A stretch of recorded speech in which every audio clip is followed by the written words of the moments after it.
Friends, मेरे और एक वीडियो में आपका बहुत बहुत स्वागत है। आज हम इस वीडियो में देखेंगे इंजन में जो नॉकिंग आता है और इस नॉकिंग का असर इंजन के लाइफ के ऊपर कैसा पड़ता है।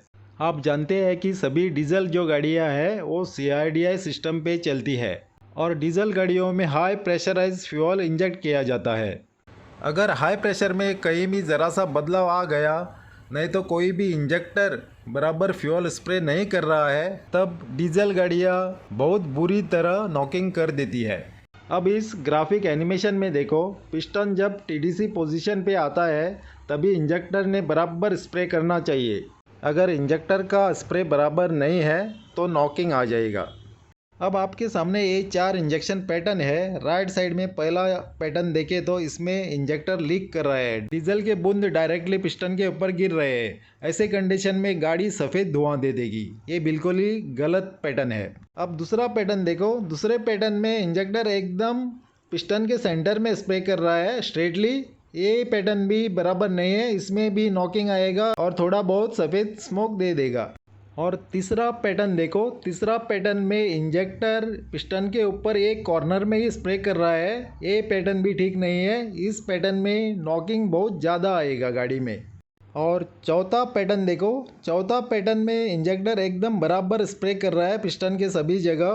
पिस्टन के ऊपर बैलेंस डीजल स्प्रे होने के कारण नॉकिंग बिल्कुल नहीं आएगा। ये बेस्ट पैटर्न है। इस वीडियो क्लिप में देखो, इंजेक्शन पैटर्न बिल्कुल ही ऐसा होना चाहिए। अब आप मानो कि आपके गाड़ी में नॉकिंग है और आपने लंबे वक्त तक इस नॉकिंग के लिए कुछ नहीं किया, तो आपको बहुत बड़ा नुकसान हो सकता है। नॉकिंग शुरू होता कहाँ से? इंजेक्टर में से।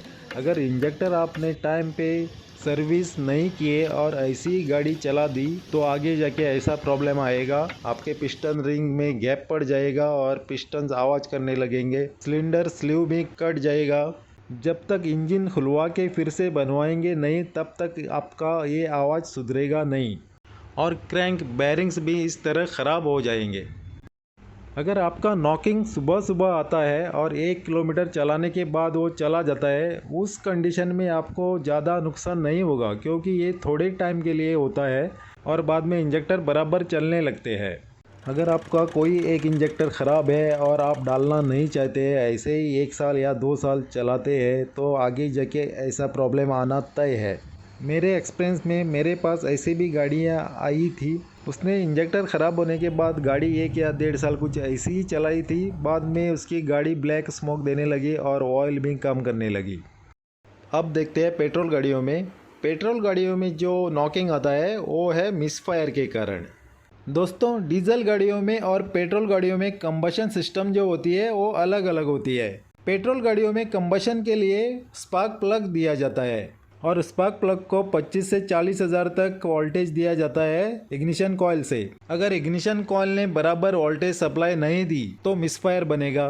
कभी कभी स्पार्क प्लग भी शॉर्ट हो जाते हैं और लीकी भी हो जाते हैं, इसके कारण भी मिसफायर बनता है। और कभी कभी ऐसा भी होता है किसी भी सिलेंडर में कंप्रेशन लीक नहीं तो बिल्कुल कंप्रेशन नहीं, ऐसी भी समस्या होती है। अभी इस गाड़ी में देखो, इस गाड़ी में इंजेक्टर लीक करने की समस्या है। इंजेक्टर लीक करने के कारण गाड़ी बहुत स्मोक दे रही है और मिसफायर भी है। इंजेक्टर लीक करने की समस्या पेट्रोल गाड़ियों में बहुत ही कम है, लेकिन ऐसा भी नहीं है कि होता नहीं। कभी कभी ऐसा प्रॉब्लम आ सकता है और गाड़ी बहुत पुरानी होने के बाद तो ये प्रॉब्लम आ सकता है। दोस्तों, प्रॉब्लम जैसा भी हो आपको तुरंत ठीक करना होगा, नहीं तो आपको बहुत सारा पैसा इंजन के ऊपर खर्चा करना पड़ेगा। अभी पार्ट्स तो कोई सस्ते नहीं है, सभी पार्ट्सों के दाम बढ़ चुके हैं। जानकारी हेल्पफुल है तो लाइक और शेयर कीजिएगा। मिलते हैं अगले वीडियो में। देखने के लिए बहुत बहुत धन्यवाद। Thanks for watching.